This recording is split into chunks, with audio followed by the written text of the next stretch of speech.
Welcome back to part 5 of upgrading my small lathe. Let me give you a better view of what I'm planning to do today. So moving on from where we left off last episode, we've got the cross slide, the old cross slide with its new dovetails nicely fitted to the new gibs. In this phase of the project I want to use as many of the old parts as possible.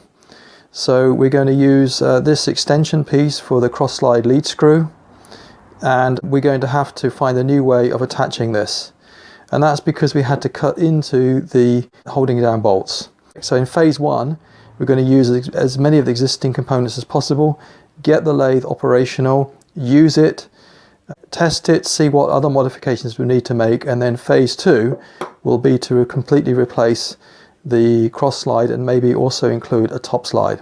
So these components will become redundant eventually. So the first operation today is to provide additional clearance between the cross slide and the nut. I've started by facing this in the shaper, and I need to take a little more off the inside of this. This isn't truly parallel, so just want to skim the inside of that casting there to make sure I have adequate clearance for this to pass over the top of the nut. So that's the first operation for today. We'll go to the shaper and tidy that up.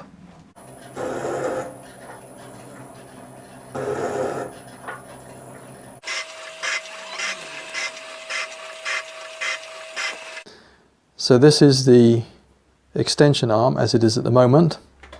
What I'm proposing doing is cutting this off, this flange, and then dressing this up so this is parallel, and then making out of a piece of this stock here a flange which will be wasted on the sides and then with a slot underneath so that this can go underneath like that with a screw up from underneath, and we'll just put some industrial adhesive in there just to hold it all together.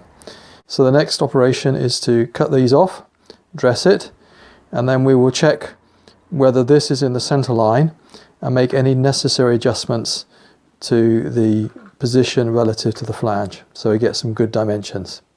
Now I don't want to leave you with the false impression that I produced this flange merely from this sketch. I had already taken dimensions and produced this layout drawing. You can see here the extension piece and the flange in red, and also from this detailed drawing you can see some of the dimensions I used. So actually there's quite a lot of work going on in the background that's not actually included in the video. Now from time to time I do have some help in the workshop. Here is my father cutting off the waste material for me. You may have seen him appear in some of the other videos. With the excess material cut off, we're just going to surface the underside and then the edges as well.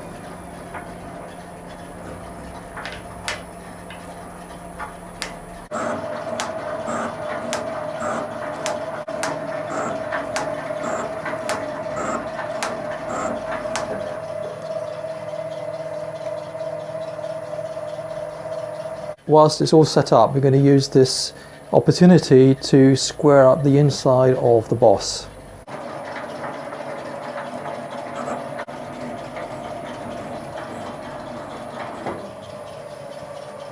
Although you just see me confidently squaring off that boss, I wasn't actually sure at the time whether it was perpendicular to the axis of the hole.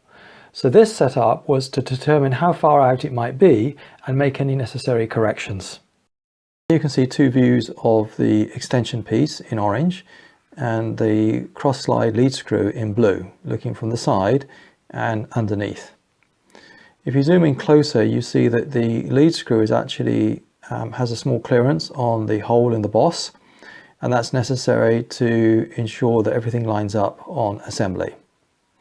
Now what I want to do is determine the true center line of that boss, of the hole in the boss, with a datum which I want to machine on the edge of the extension piece. And that's made a bit difficult because of these clearances. What I could have done is to make a dummy lead screw with a nice location diameter, a good fit in that hole, but I didn't have time to do that.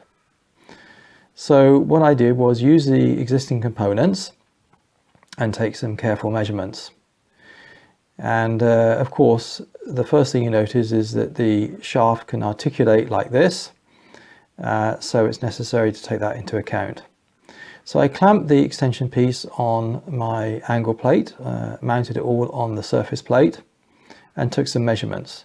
And of course the shaft wants to drop like this, so I clocked that up, and then I pushed the shaft in the upward direction and took that measurement, and then the median was determined and some packing put in there. I then measured the slope along the lead screw and compared that with the two ends of the extension piece, and of course they weren't the same. I took the difference into account in setting it up in the shaper relative to the surface table, and built that in so that I now had the true center line parallel to the surface of my table, and then I could machine that datum face. That's how I got around the problem. I wonder how you would have done that. So I've clocked it up just as I've shown you in the vise, and now I can confidently machine that datum surface. And now I'm machining the other side parallel to that first surface.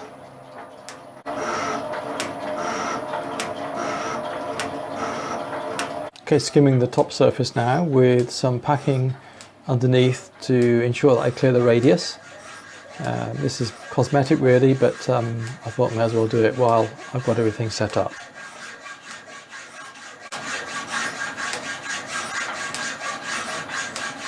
So I've chucked up a piece of 3/4 by 1/2 inch bright mild steel, and just facing it to length, which will be 1 5/8, and then after facing to length and deburring, we'll go over to the shaper for profiling.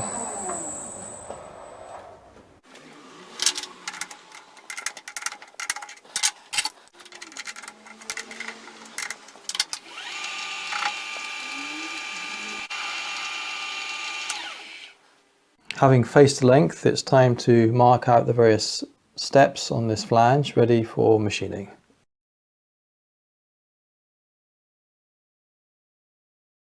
Okay, then we need to put the depth of the cut, which is halfway.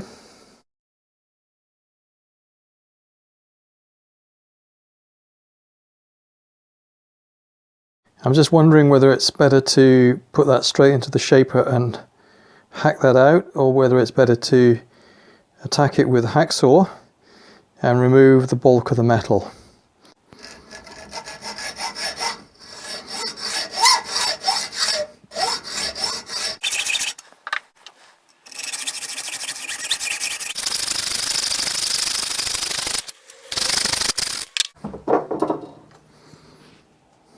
I think that actually has saved time in the long run. I think it was quicker to hack it out like that than it was to take it away in the shaping machine. I guess if you had a milling machine, it probably would have been quicker to do in the milling machine.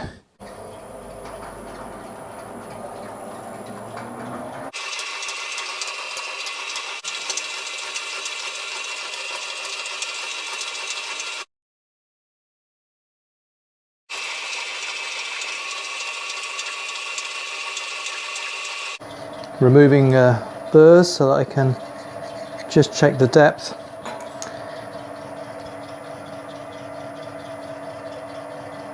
Looking for 0.25.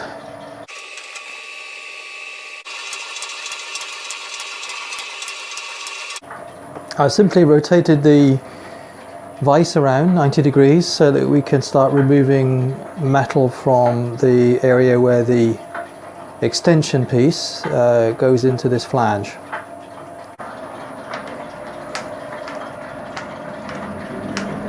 I think we'll speed things up a bit.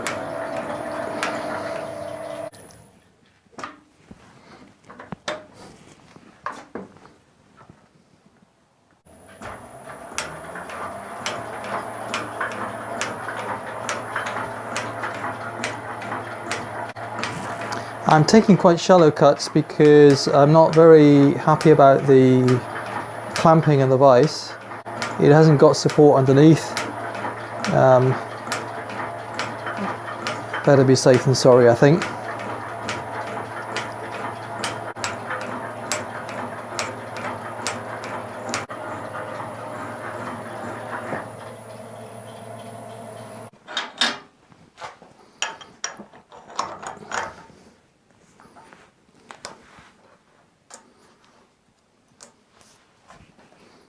I'll just clean the work up a little bit. What we've got to do now is cut a slot in there. That's for this to pass through to this side like that underneath this, and that will be screwed up from underneath. So I think what I'm going to do is center pop this and put some small drill holes in there just to rough it out, and then finish it off in the shaper.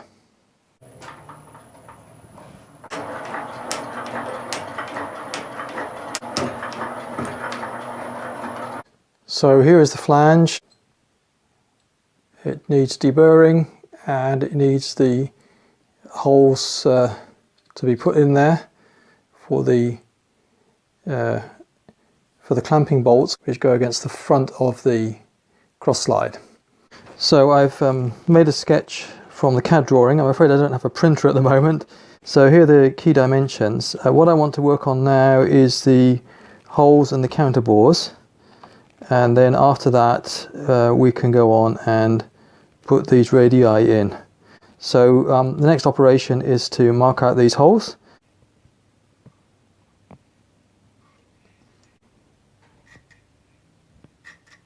Okay, I've reset the height for 3/16 from the end.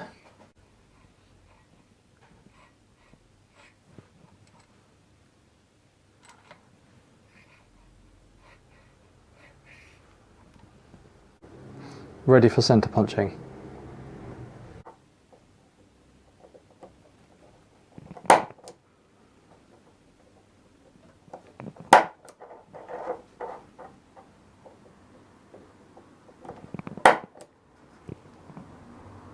Now we're just opening up with a very fine drill.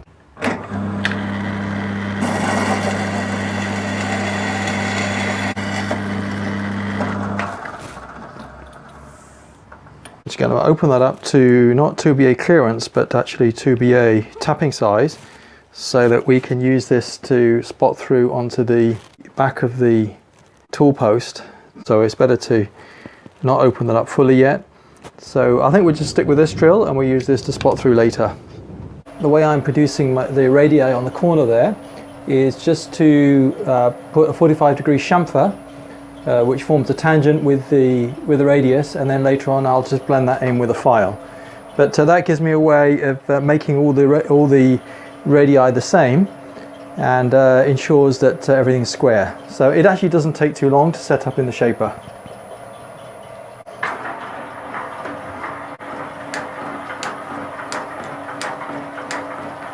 And off the drawing, I've measured the length of the cord. It's 0.126, so I just measure that off. That's conveniently 1/8 of an inch approximately, so I can get all these chamfers the same, and that will give me a good result. This is just aesthetics really, but the lathe has a number of round features on it, and I just thought it would be good to produce this in keeping with the overall design. It's not really necessary, but I think it's a nice addition.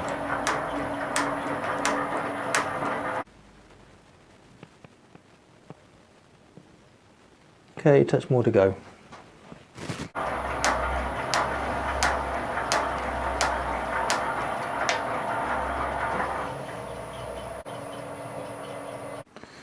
So I've started to chamfer the corners, but I want to stop now because before I chamfer this corner here, I want to complete the threading of these two components. These will be screwed and glued together, and while I've still got a nice surface here before chamfering, I want to complete that operation so that I've got a good location on the drill table. So I'm going to mark this out now for the 2B8 screw, drill that to the tapping size, clamp this together, spot through and tap that before I go any further.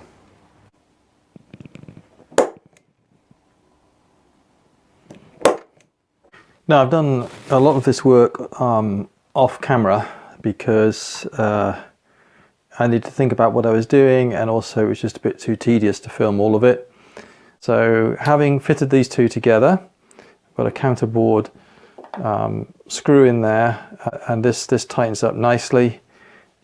It's nice and snug. There's no play in there at all, so even before I put any adhesive in there, that's a nice joint. Pleased with that. I'm not sure whether I'm going to radius these. It would look nicer, but I'm not sure it's worth all the effort. Well, next is to do a trial run, fitting this on the cross slide, and then working out how we're going to attach these two together and how to get those bolt holes in the right place. So let's zoom in a little so we can have a closer look at that.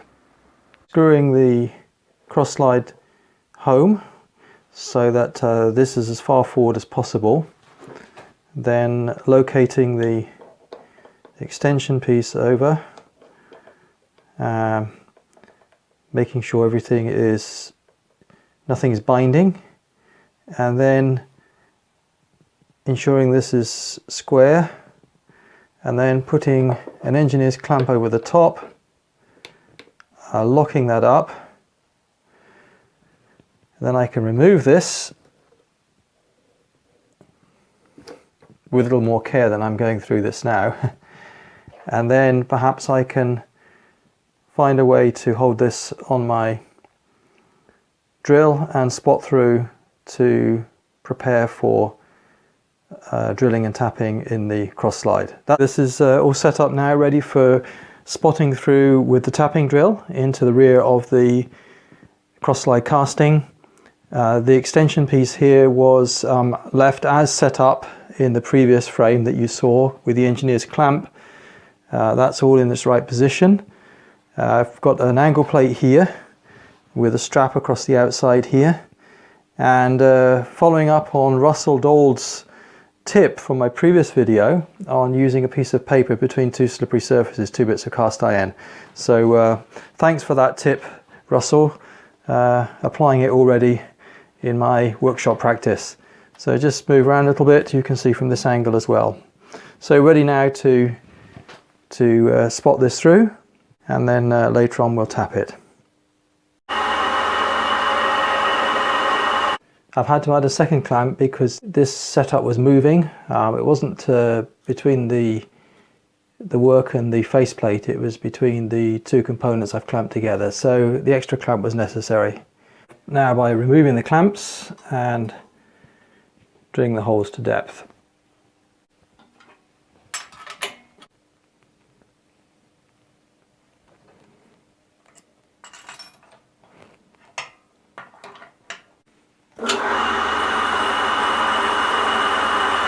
Having spotted through, I'm just taking the holes to the required depth.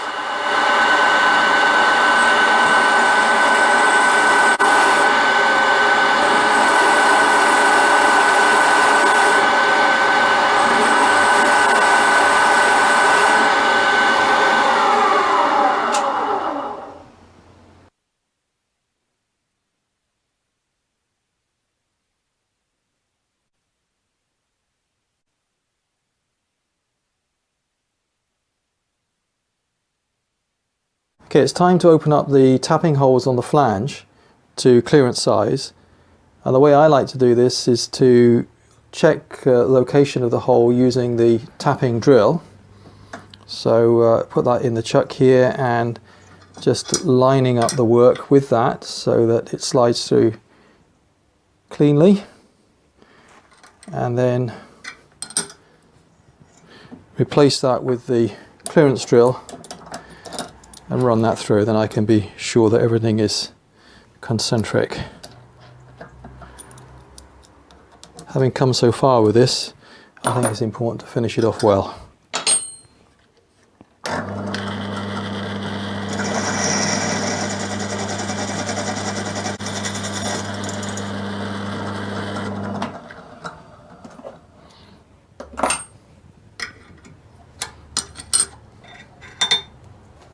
deburr, and then before we countersink I'm just going to check that everything lines up.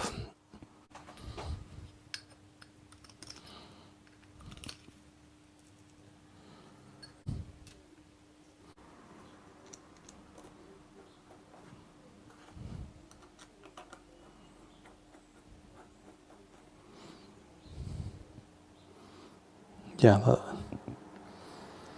looks okay. Okay, over to the bigger drill now, and let's counterbore this flange. Okay, transferred the work over to the larger drill for counterboring, and I'm following the same procedure. I'm just lining up the existing hole with the drill I've just used, namely the clearance drill, and then we can be sure that everything will be concentric. Change over for the 5/16 drill. I need to set the depth stop here because the depth is quite sensitive, quite critical. There's only a small amount of material left there. Well, I'm just opening the hole up with a standard 5/16 drill, and this is going to be followed up with a flat bottom drill. If you go back to video number 3, I talked there about producing drills in pairs that you can use for counterboring. So it ends up with the bolt just proud of the surface, which is fine. This is all ready now for fitting. I haven't actually Loctited these two components together yet. They're a good fit as they are. I will do that eventually, but I'm going to need to dismantle this one more time in order to machine this face here. I want to reduce the thickness of this. I've been working on the design of the handle, and I realize I need to reduce this thickness slightly. So we can just assemble it without the Loctite, it's firm, but I will come back and do that later. So you can see now that everything lines up.